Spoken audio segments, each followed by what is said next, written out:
Nós vamos passar agora, então, a exposição da palavra e eu te convido a abrir sua Bíblia comigo em Êxodo, capítulo 20. Nós vamos ler a partir do versículo 1. Êxodo 20, versículo 1. Nós estamos aí numa série de pregações sobre os 10 mandamentos e a gente já falou sobre o primeiro mandamento, não terás outros deuses diante de mim. E hoje, então, nós vamos falar sobre o segundo mandamento, sobre imagens de escultura e a idolatria. Então, vamos ler Êxodo, capítulo 20, primeiro do 1 ao 6, e depois nós vamos continuar no versículo 18. Diz assim a palavra: Então falou Deus todas estas palavras, dizendo: Eu sou o Senhor teu Deus, que te tirei da terra do Egito, da casa da servidão. Não terás outros deuses diante de mim. Não farás para ti imagem de escultura, nem alguma semelhança do que há em cima nos céus, nem embaixo na terra, nem nas águas debaixo da terra. Não te encurvarás a elas, nem as servirás, porque eu, o Senhor teu Deus, sou Deus zeloso, que visito a iniquidade dos pais nos filhos até a terceira e quarta geração daqueles que me odeiam, e faço misericórdia a milhares dos que me amam e aos que guardam os meus mandamentos. Versículo 18. E todo o povo viu os trovões e os relâmpagos, e o som da trombeta e o monte fumegando. E o povo, vendo isso, retirou-se e pôs-se de longe. E disseram a Moisés: Fala tu conosco e ouviremos, e não fale Deus conosco, para que não morramos. E disse Moisés ao povo: Não temais, Deus veio para vos provar, e para que o seu temor esteja diante de vós, a fim de que não pequeis. E o povo estava em pé de longe. Moisés, porém, se chegou à escuridão onde Deus estava. Então disse o Senhor a Moisés: Assim dirás aos filhos de Israel: Vós tendes visto que dos céus eu falei convosco. Não fareis outros deuses comigo, deuses de prata ou deuses de ouro, não fareis para vós. Amém. Vamos orar. Pai Santo, estamos mais uma vez, Senhor, diante da sua palavra, expostos a ela. Ela que é o poder do Senhor para a salvação de todo aquele que crê.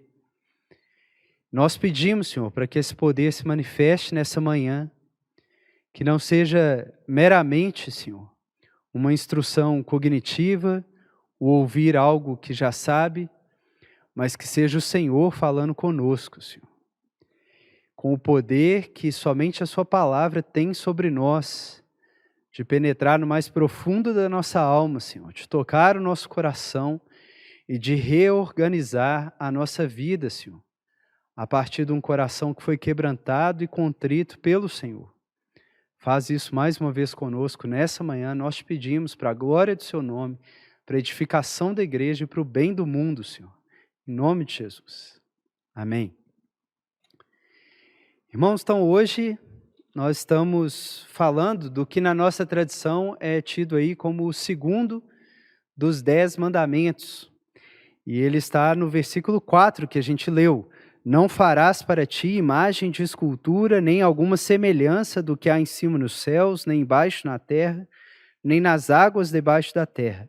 Não te encurvarás a elas, nem as servirás. E a primeira coisa que eu acho que a gente deve refletir é o que esse povo que estava aqui com Moisés, na base do Monte Horebe, o que esse povo, quando ouviu do próprio Deus, como diz o versículo 1, dizer essas palavras, o que eles tinham em mente, no que eles pensaram? Porque para nós, talvez, essas não são práticas de adoração a imagens tão recorrentes no nosso contexto. Então é importante nós pensarmos o que aquele povo imaginou e teve por referência, e no caso deles era bem concreta, ao que Deus estava se referindo quando deu essa proibição. E claro, a primeira referência óbvia que a gente tem em mente é que Deus estava preparando o povo para não adotar as práticas idólatras dos cananeus, daqueles povos para a terra dos quais Deus os estava conduzindo para que eles tomassem posse daquela terra prometida. E isso fica evidente aí pelo próprio contexto imediato, à medida que Deus continua falando com Moisés no monte. Olha o que Deus fala no capítulo 23, versículo 23. 23. Porque o meu anjo irá diante de ti, e te levará aos amorreus, e aos heteus, e aos perizeus, e aos cananeus, heveus e jebuseus, e eu os destruirei. Versículo 24. Não te inclinarás diante dos seus deuses, nem os servirás, nem farás conforme as suas obras. Antes, os destruirás totalmente e quebrarás de todo as suas estátuas. Então vejam que essa era uma primeira referência concreta. Eu estou levando vocês para a terra dos cananeus, eu vou expulsar os cananeus de lá e dar a terra deles para vocês, mas não adotem as práticas de culto que eles adotam. Pelo contrário, vocês devem destruir as imagens que eles adotam. Então essa era uma referência. Mas outra, que muitas vezes não é tão óbvia para a gente, era a referência do passado. As práticas idólatras que os próprios antepassados dos hebreus, que estavam ali na base do Monte Horebe, tinham adotado desde a Caldeia, na Mesopotâmia e até no próprio Egito, com as quais muitos deles que estavam ali ouvindo os 10 mandamentos, tinham se envolvido também no Egito. E como que a gente fica sabendo disso? Olhando as palavras de Josué para a geração dos filhos desse povo, uma geração depois, quando Josué já está na terra prometida e renova essa aliança que Moisés tinha feito em Horebe com o povo. Abra comigo em Josué, capítulo 24. E veja como Josué se refere não só às práticas idólatras dos amorreus, os cananeus, mas também às práticas idólatras que os antepassados dos hebreus tinham adotado na Mesopotâmia e no Egito. Josué 24, versículo 2. Então Josué disse a todo o povo: assim diz o Senhor Deus de Israel, além do rio Eufrates, habitaram antigamente nossos pais, Terá, pai de Abraão e pai de Naor, e serviram a outros deuses. Versículo 14. Agora, pois, temei ao Senhor e servi-o com sinceridade e com verdade, e lançai fora os deuses aos quais serviram vossos pais, além do Eufrates e no Egito, e servi ao Senhor. Porém, se vos parece mal aos vossos olhos servir ao Senhor, escolhei hoje a quem sirvais, se aos deuses a quem serviram vossos pais, que estavam além do Eufrates, ou aos deuses dos amorreus, em cuja terra agora habitais. Porém, eu e a minha casa serviremos ao Senhor. Versículo 23. Lançai, pois, agora fora aos deuses estranhos que há no meio de vós, e inclinai o vosso coração ao Senhor, Deus de Israel. Então, além dos deuses dos amorreus, em cuja terra eles já estavam aqui uma geração depois, Josué deixa claro que na própria história de Israel a idolatria tinha estado presente. Desde a adoração de Abraão, antes de ser chamado por Deus, para além do Eufrates, na Caldeia, até na Mesopotâmia. A gente lembra de Harã, quando Jacó sai com Raquel da casa de Labão, Raquel rouba os terafins, as imagens de escultura da casa do seu pai, e leva escondido, junto com Jacó. Quando Débora, a ama de Jacó, morre, Jacó tem que falar ao povo que estava com ele, o povo ali já de Israel, dizendo: deixem fora, lancem fora os deuses que vocês trouxeram e que estão com vocês. E aqui Josué diz que no próprio Egito, o povo tinha adorado a outros deuses. Então vejam, Quando Deus diz ali no Monte Horebe para que eles não fizessem imagem de escultura, não se encurvassem diante delas, nem a servissem, Deus estava se referindo tanto à experiência que eles teriam no futuro em contato com as práticas pagãs da terra de Canaã, quanto à experiência que eles mesmos tinham tido na sua história como povo de Deus em serem idólatras, inclusive no próprio Egito, e dá a entender que aqui uma geração depois ainda tinha gente com ídolos do Egito guardados, e Josué incita o povo a lançar fora de vez esses ídolos. Isso fala para a gente que, quando Deus nos dá esse mandamento, Ele quer tanto a nossa lealdade no futuro, e talvez diante de uma transição aí da nossa vida, um próximo estágio do nosso discipulado, um próximo desafio, no novo lugar de trabalho, um novo lugar de estudo, talvez o início de um casamento, um novo filho, uma mudança de cidade.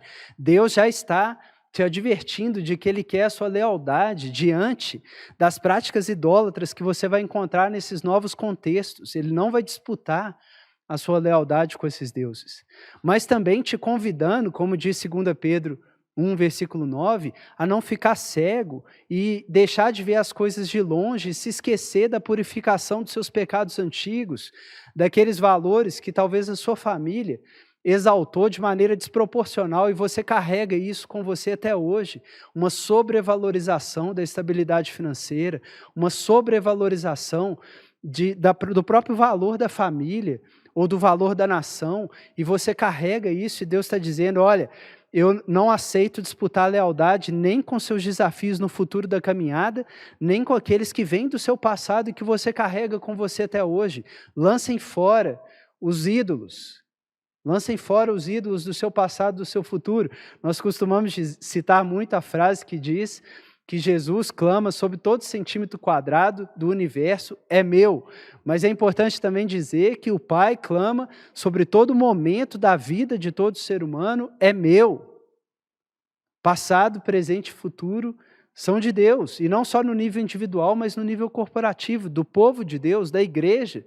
Não só os desafios que no processo histórico a igreja vai vivenciar ainda no futuro próximo, médio, longo prazo, mas também a igreja olhar para a sua história e ver os ídolos que entraram na sua história e que disputam a lealdade com o Deus que se revelou na história do seu povo.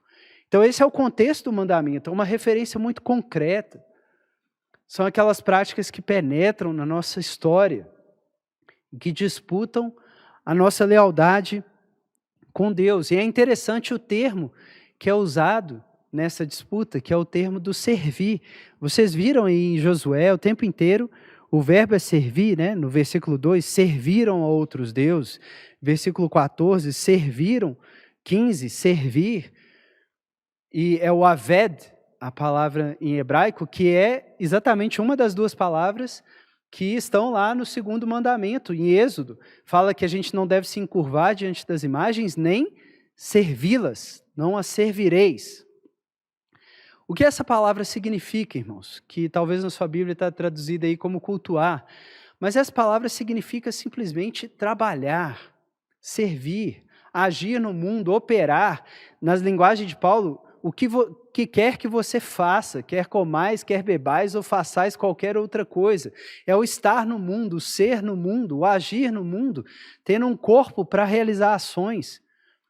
E na prática, então, o que significava é que esses povos e o próprio cristianismo vê a adoração não como um momento específico somente da nossa agenda, mas a adoração como nós andamos no mundo, como nós somos no mundo, como nós operamos no mundo, no nosso dia a dia, porque a visão é sempre a de que nós estamos, ao agir no mundo, adorando a algo. Ou falando de uma forma mais simples, nós sempre estamos trabalhando para alguém. Nós sempre estamos vivendo para algo, para além de nós mesmos. E colocando de uma forma bem prática, o que é colocado aqui é, se alguém olha a sua vida de fora, essa pessoa diz que você está vivendo para o quê? Reflita nisso. Quando Josué confronta o povo, para além só da prática concreta e específica da adoração, o que aquela prática dramatizava era para quem aquele povo estava vivendo. Quando Êxodo coloca o segundo mandamento, a questão é essa: para quem você está vivendo, a quem você serve, você trabalha para o quê, afinal de contas? Na linguagem de Jesus, onde está o seu tesouro? Porque é aí que está o seu coração. Então pense nisso. Quem convive com você de perto, o que você imagina que essa pessoa diria se ela tivesse que completar a seguinte frase: fulano vive para... E talvez, eu imagino às vezes que algumas pessoas convivem comigo e diriam: Jonathan vive para o trabalho. E talvez alguns diriam: fulano vive para a família, fulano vive para a conta bancária, fulano vive para o dinheiro, ou fulano vive para viajar, fulano vive para comer coisas boas, fulano vive para postar nas redes sociais. E é isso que está em jogo aqui, é a quem a gente serve, qual é o aved, a gente está vivendo para quê? A gente está trabalhando, operando, sendo no mundo para quê? Agora é claro, assim como no pensamento de Paulo, a adoração ela é o todo da nossa vida, é a nossa ação no mundo, o nosso caminhar, o nosso andar, mas ela tem uma dimensão também específica, concreta, daquele momento que a gente separa, como aqui nesse domingo de manhã, para prestar um culto, um aved, específico a Deus, ministrar a Deus, o sábado, aquele momento sabático em que a gente apresenta a oferta do nosso aved da semana, do nosso trabalho da semana. E por isso o segundo mandamento, de volta lá em Êxodo 20, não fala apenas do servir, mas fala do se encurvar diante, que tinha a ver com esse momento muito concreto e específico, separado do dia e da semana, em que os povos se dobravam diante daquelas imagens e adoravam aquelas imagens. E por isso o texto em Êxodo 20 fala não somente o servir, mas se encurvar, que é a palavra que é traduzida como adoração. Sahad, é o se dobrar, é o reconhecer quem é o Senhor para quem você está trabalhando na sua vida. E por isso Jesus diz que não dá para servir a dois senhores. Agora, para a gente aplicar isso, a gente precisa ter uma visão clara de como essas imagens funcionavam nesses momentos específicos de culto, nesses povos pagãos. E aqui eu peço a sua atenção. Como que funcionava essa dinâmica de se encurvar diante de uma imagem nos cultos daquela época pagãos? Irmãos, a imagem era tida como um artefato que representava a divindade. E a divindade era imaginada como algum elemento, na forma de algum elemento da própria criação. Então você tinha imagens zoomórficas, né, com formas de animais, tinha imagens antropomórficas com formas humanas, tinha imagens, por exemplo, de seres celestiais, anjos, ou então do sol, da lua, das estrelas. E o que se cria, o que se imaginava, é que se Deus tivesse alguma forma, algum dos deuses, né, tivesse alguma forma, seria da forma daquela imagem. Por isso ela era esculpida como um artefato, um objeto, naquela figura. E por que eles se prostravam diante daquela imagem? É porque eles tratavam aquela imagem, atenção, como mediadora da relação com Deus ao qual ela representava. Mediadora. Por quê? Porque se cria que o Deus ao qual aquela imagem representava, ao ver a sua forma esculpida, colocava sobre aquela imagem do seu próprio espírito nela, para que por meio daquela imagem, aquele espírito pudesse tanto receber as ofertas do trabalho do povo, quanto distribuir do seu próprio espírito sobre o povo, para que o povo, andando pelo mundo, andasse em nome daquele Deus, animado por aquele espírito. Então vejam, uma divindade a qual se atribuiu uma forma que era representada numa imagem mediadora e que fazia essa mediação por receber ou incorporar o espírito daquele Deus e assim animar os adoradores a viverem no mundo em nome daquele Deus. Isso é bem similar à visão de Paulo, quando ele fala de adoração, que é tanto o andar, mas também o ter a mediação de Jesus, como a gente vai ver, do Senhor, pelo qual a gente recebe o Espírito de Deus para andar no mundo em nome de Deus. E não é à toa que você tem aí esses 3 primeiros mandamentos. Um mandamento que fala sobre a divindade, um mandamento que fala sobre a imagem como a mediadora da relação com a divindade, e o terceiro mandamento falando sobre andar no mundo em nome desse Deus. Então é isso que está em jogo. Especificamente aqui, a gente está falando da mediação da relação com Deus. E qual que é a base, então, para a gente não substituir essa mediação pela própria palavra de Deus, que tinha sido a mediadora dada ao povo aqui? O que tinha intermediado a relação de Deus com o povo no Monte Horebe? As tábuas, a palavra de Deus que eles ouviram, mas eles não viram nada. Essa tinha sido a revelação.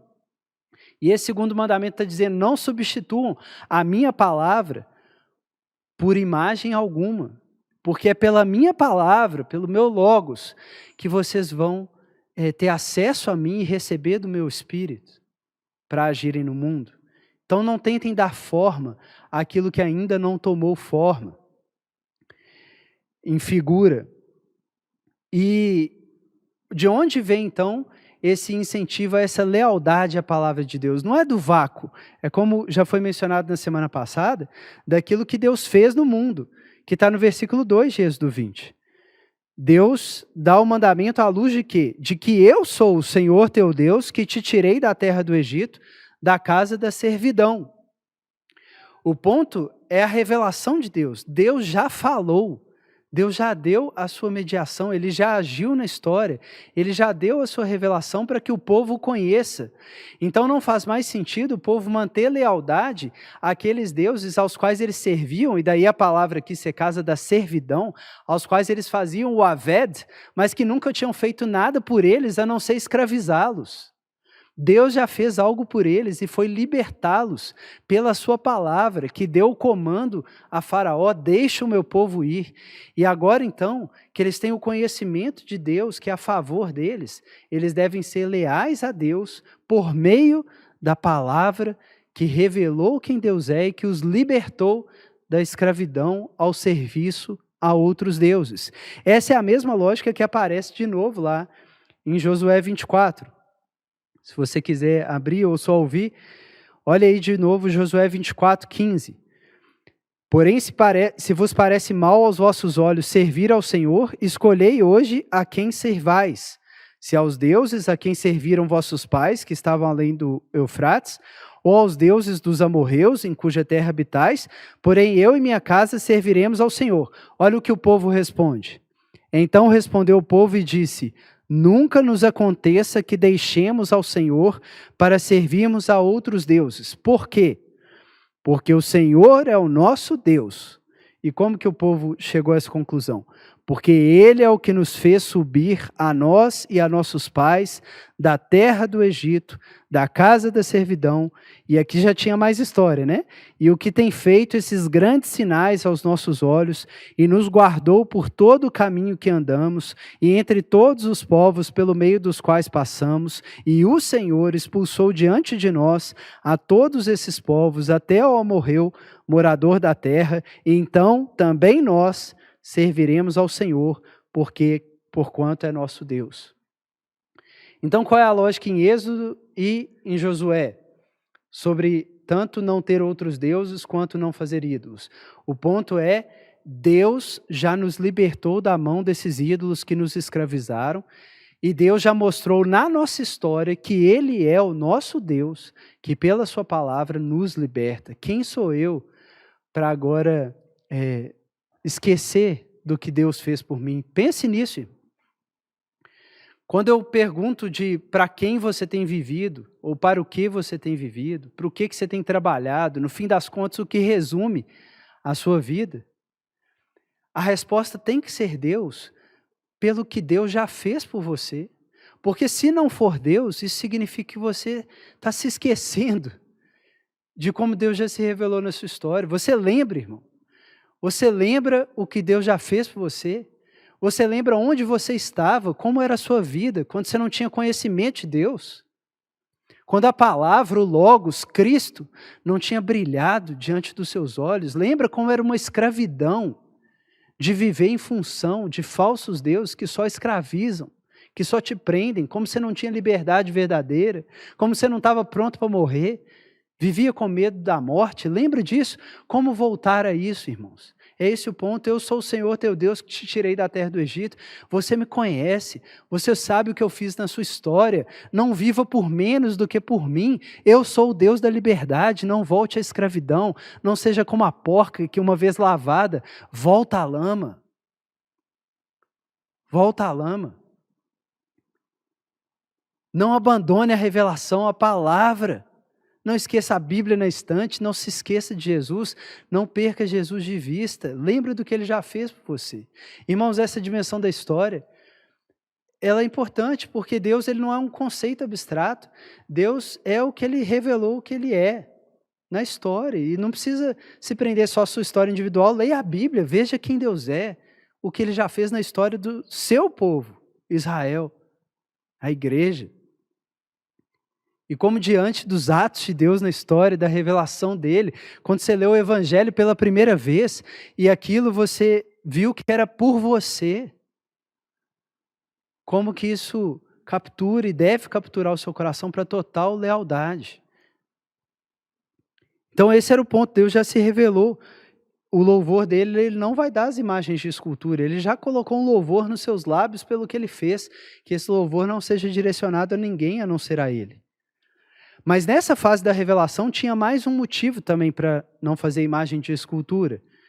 É que na revelação de Deus, ele ainda não tinha revelado a sua imagem. A palavra de Deus ainda não tinha sido feita carne e habitado entre nós para que nós víssemos a glória de Deus em figura humana. E esse é o motivo que Moisés fala com o povo ao interpretar o que tinha acontecido em Êxodo 20, um pouco mais tarde, lá em Deuteronômio. Abra comigo Deuteronômio, capítulo 4. Moisés aqui está na beira da terra prometida com o povo, lembrando, para que o povo não se esquecesse, como a gente acabou de dizer, tudo que Deus tinha feito. E ao lembrar especificamente ali do Monte Horebe, da dádiva dos 10 mandamentos, olha o que Moisés diz, em Deuteronômio, capítulo 4, versículo 9. Tão somente guarda-te a ti mesmo, e guarda bem a tua alma, que não te esqueças daquelas coisas que os teus olhos têm visto, e não se apartem do teu coração todos os dias da tua vida, e as farás saber a teus filhos e aos filhos de teus filhos, o dia em que estiveste perante o Senhor teu Deus em Horebe, quando o Senhor me disse, ajunta-me este povo e os farei ouvir as minhas palavras, e aprendê-las-ão, para me temerem todos os dias que na terra viverem, e as ensinarão a seus filhos. E vós vos chegastes, e vos puseste ao pé do monte, e o monte ardia em fogo até o meio dos céus, e havia trevas, e nuvens, e escuridão. Atenção, versículo 12.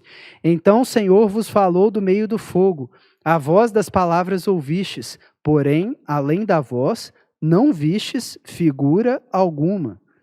Então vos anunciou ele a sua aliança, que vos ordenou cumprir os 10 mandamentos, e os escreveu em 2 tábuas de pedra. Também o Senhor me ordenou ao mesmo tempo que vos ensinasse estatutos e juízos, para que o cumprisseis na terra a qual passais a possuir. Guardai, pois, com diligência as vossas almas. Atenção, pois nenhuma figura vistes no dia em que o Senhor em Horebe falou convosco do meio do fogo, para que não vos corrompais e vos façais alguma imagem de escultura na forma de qualquer figura. E aqui já fala, semelhança de homem ou mulher, figura de algum animal que haja na terra, figura de alguma ave alada que voa pelos céus, figura de algum animal que se arrasta sobre a terra, figura de algum peixe que esteja nas águas debaixo da terra, que não levantes os teus olhos aos céus, e vejas o sol e a lua e as estrelas, todo o exército dos céus, e seja impelido a que te inclines perante ele, e sirvas àqueles que o Senhor teu Deus repartiu a todos os povos debaixo de todos os céus. Mas o Senhor vos tomou, e vos tirou da fornalha de ferro do Egito, para que lhe sejais por povo hereditário, como neste dia se vê. Então, o que a gente vê aqui? À beira da terra prometida, Moisés relembrando o mandamento e dizendo o seguinte: não se esqueçam do que Deus fez, que Ele tirou vocês do Egito, não esqueçam isso, para que a lealdade esteja nele, para que vocês vivam somente para Ele e não se escravizem de novo. Mas tem mais um motivo. Lembrem-se especificamente de que quando Deus falou com vocês no Monte Horebe, vocês ouviram, mas vocês não viram nada. Deus não deu uma forma, Deus não se deu uma figura, Deus não se deu uma imagem. E aí você pode perguntar, Jonathan, mas lá em Gênesis 2, é tão claro que Deus criou o ser humano como uma imagem. Realmente, Gênesis 2:7, o que você tem? Deus esculpindo Adão do barro, como uma imagem de escultura, e colocando do espírito dele nessa imagem, para que Adão mediasse a relação de Deus com as criaturas. Então, de fato, mas o que Moisés coloca aqui com clareza, que a gente viu no versículo 16? É que não era para fazer imagem nem de homem nem de mulher. Por quê? Porque apesar do ser humano ter sido feito à imagem de Deus, conforme a imagem de Deus, ele não é divino. Ele não é, como se diz de Jesus depois, a expressão exata do eterno ser de Deus, por ser também o próprio Deus. É como a relação que a gente já usa mais para frente no cristianismo, do filho unigênito, com F maiúsculo, e os filhos adotivos, com F minúsculo. Então, Deus não deu a sua imagem divina. Nós temos noção de como Deus é, tanto pela natureza criada, em especial pelos seres humanos, mas o mediador divino entre Deus e os homens, a gente não tinha a imagem dele ainda, só a palavra. A gente ouviu a palavra, mas não viu a imagem. Por isso que é grandiosa a abertura de João 1, porque diz que aquela palavra, que era a mediadora da relação de Deus com o povo, se fez carne, habitou entre nós e vimos sua glória, a glória do unigênito do Pai. E quando essa palavra apareceu, Isaías diz que não vimos nela formosura alguma na sua forma. Antes a desprezamos, foi o mais desprezado dos homens, mostrando que aquela palavra que vinha sendo rejeitada, quando tomou forma, foi rejeitada também como a figura de Deus. Mas voltando aqui nesse estágio da revelação, Deus ainda não tinha se feito carne em Cristo e mostrado a sua forma. E esse é um argumento que Moisés usa.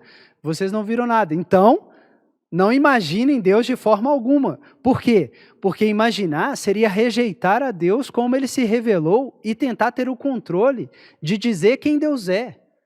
Como Adão faz com os animais em Gênesis 2. Adão diz quem os animais são e dá um nome a cada um deles. Mas nós não temos o direito de dar um nome a Deus se Deus não revelar o seu nome a nós. E Deus se revelou em Cristo e anunciou o seu nome. E o que então esse mandamento significa para nós hoje? Não façam o que o Evangelho de João diz o tempo todo. O mundo foi feito por ele estava no mundo, mas o mundo não o recebeu. Veio para os que eram seus, mas os seus o rejeitaram. Aqui é a rejeição da revelação de Deus, irmãos, que está no segundo mandamento. É você rejeitar que Deus diga quem Ele é e você querer dizer quem Deus é. Isso é idolatria. É você aceitar alguns textos da Bíblia, mas não aceitar outros. E querer forçar que Deus se encaixe nas suas categorias. E na sua imaginação de como ele deveria ser para que ele seja aceitável. É o contrário, irmãos. Deus é. E ele te aceitou.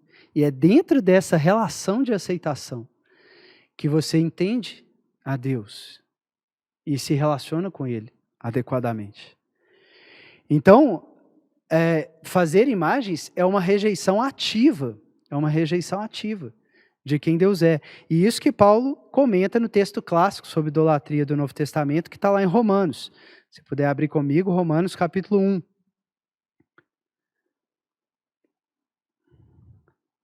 Paulo mostra como que a idolatria vem da rejeição da revelação de quem Deus é. E Deus se ira contra a idolatria por ser uma retribuição desleal pelo que ele já fez pelo povo. Romanos 1,18, porque do céu se manifesta a ira de Deus sobre toda impiedade e injustiça dos homens que detêm a verdade e injustiça. Como que eles fazem isso? Versículo 21.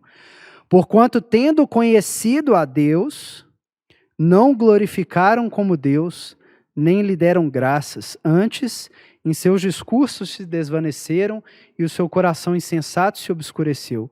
Dizendo-se sábios, tornaram-se loucos e mudaram a glória do Deus incorruptível em semelhança de imagem de homem corruptível e de aves e de quadrúpedes e de répteis. Mudaram a glória do Deus incorruptível em semelhança de imagem de homem corruptível e de aves, de quadrúpedes e de répteis. É claro que a revelação de Deus é progressiva. Paulo está dizendo aqui da revelação na criação, mas a gente também teve a revelação na lei e a gente teve a revelação em Cristo, mas a postura do segundo mandamento está presente sempre. É você rejeitar aquilo que Deus já deu, aquilo que Deus já se revelou e conceber para você Deus a partir daquilo que você tem experiência, que é a sua experiência da criação. E atribuir a Deus algo da criação relativo, absolutizando como se aquilo fosse Deus. E é exatamente isso que infelizmente acontece de volta lá em Êxodo, irmãos. A despeito do aviso do próprio Deus, olha o que acontece logo em seguida com aquele povo no deserto. Eles ouvem esse mandamento da parte de Deus, se comprometem com ele, mas logo em seguida rejeitam a revelação de Deus, quebram as tábuas da aliança, metaforicamente, e elegem um elemento da criação para darem a ele o nome de Deus, que é o episódio do bezerro de ouro. Mas acompanhe comigo o estágio. O mandamento é dado no capítulo 20. Olha o que acontece lá em Êxodo 24, 3. Moisés desce do monte, conta ao povo as palavras e olha o que o povo diz. 24, 3. Veio, pois, Moisés e contou ao povo todas as palavras do Senhor e todos os estatutos. Então o povo respondeu a uma voz e disse: todas as palavras que o Senhor tem falado, faremos. Versículo 7. E tomou o livro da aliança e o leu aos ouvidos do povo, e eles disseram: tudo o que o Senhor tem falado, faremos e obedeceremos. Então o povo está se comprometendo com aquelas palavras. Mas aí Moisés volta ao monte, Deus o chama para escrever os 10 mandamentos, e olha o que acontece enquanto Moisés está no monte, capítulo 32. Para a gente caminhar para o final. Capítulo 32, versículo 1. Mas vendo o povo que Moisés tardava em descer do monte, acercou-se de Arão e disse-lhe: levanta-te, faze-nos deuses que vão adiante de nós. Porque quanto a este Moisés, o homem que nos tirou da terra do Egito, não sabemos o que lhe sucedeu. Irmãos, olha o que acontece. Vendo o povo que Moisés tardava em descer do monte. Esse é o antecedente da queda, irmãos. É quando, diante de uma ausência, você se esquece da presença de Deus. A gente viu isso na pregação sobre tentação.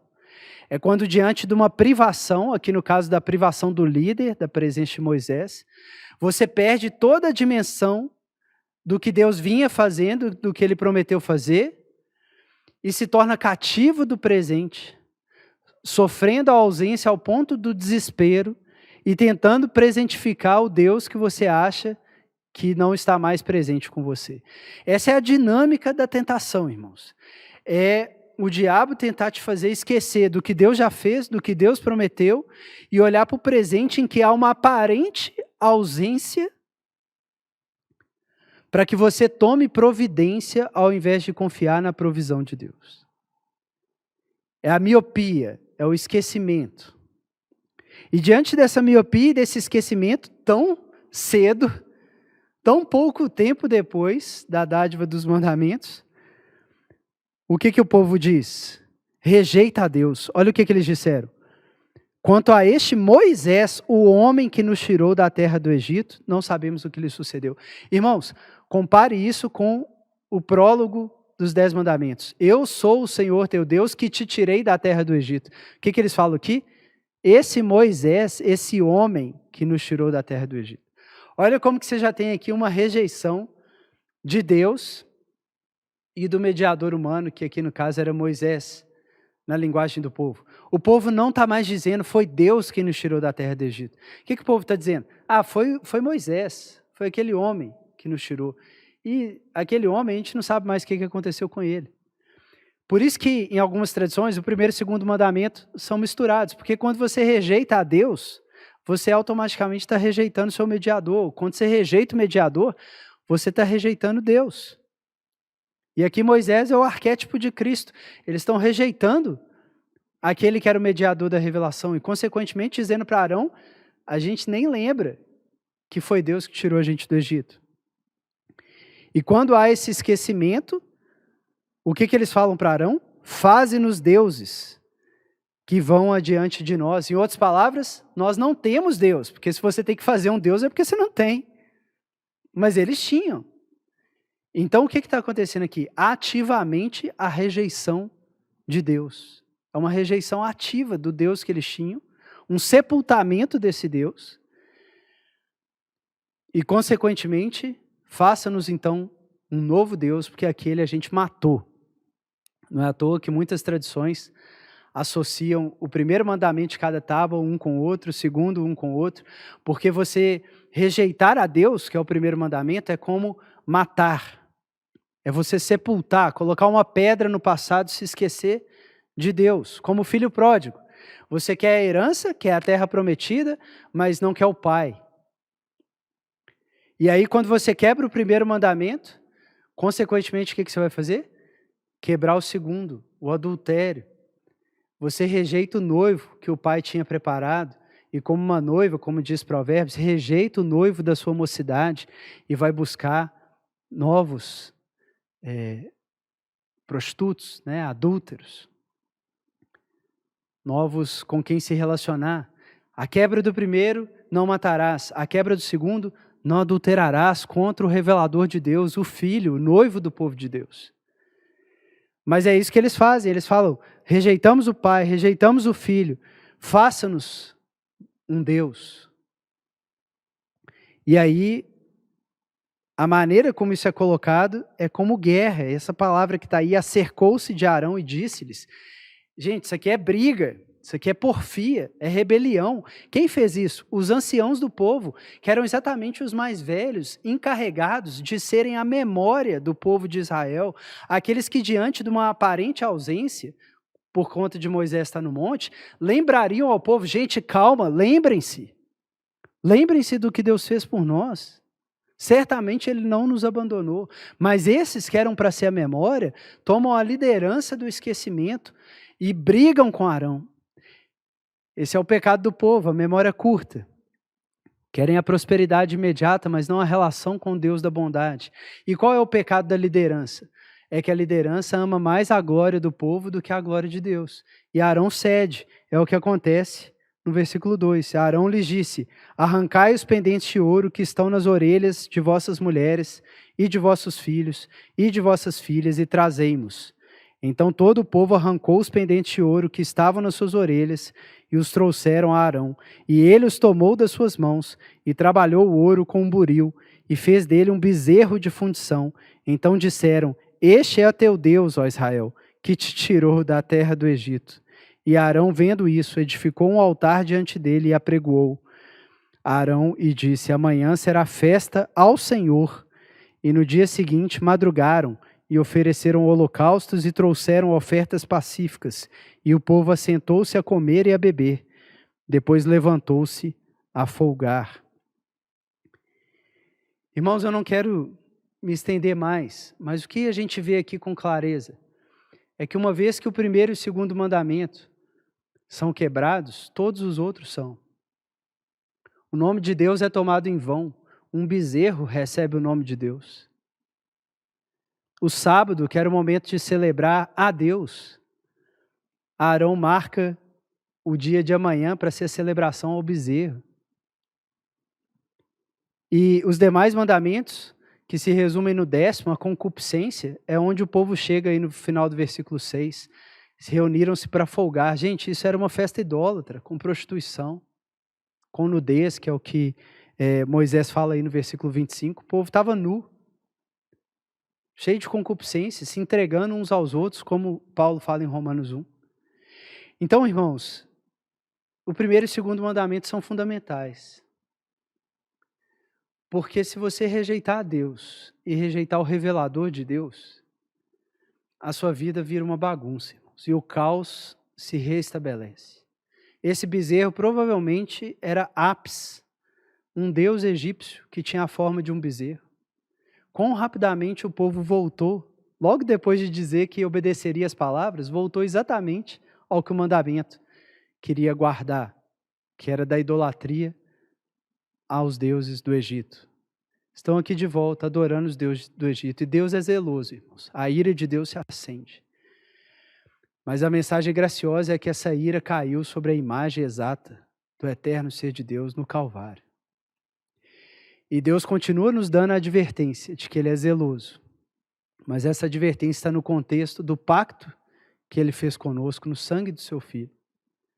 A imagem que foi derramada no nosso lugar, para que a gente possa receber a intercessão não mais de Moisés, mas a intercessão de Jesus, que pede perdão pela adoração dos bezerros que a gente ergue e que nos coloca de novo no lugar para que a gente aprenda a única coisa que realmente importa, como Jesus disse: amarás o Senhor teu Deus acima de todas as coisas, de todo o teu coração, alma, força e entendimento. Amém, irmãos. Vamos orar.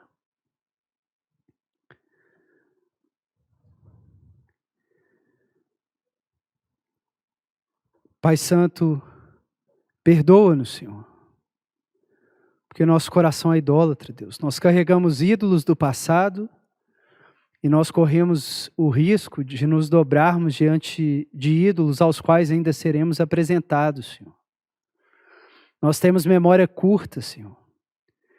Nós temos visão míope. O Senhor já fez tanta coisa na nossa história, Senhor. Mas diante de uma pequena aparente ausência, Senhor, a gente desespera e tenta te presentificar, Senhor, e se agarrando a algo que esteja perto de nós, como se fosse Deus, Senhor. O Senhor que é o nosso Pai, Senhor. Os povos carregam suas imagens, mas o Senhor como Deus nos carrega, Senhor.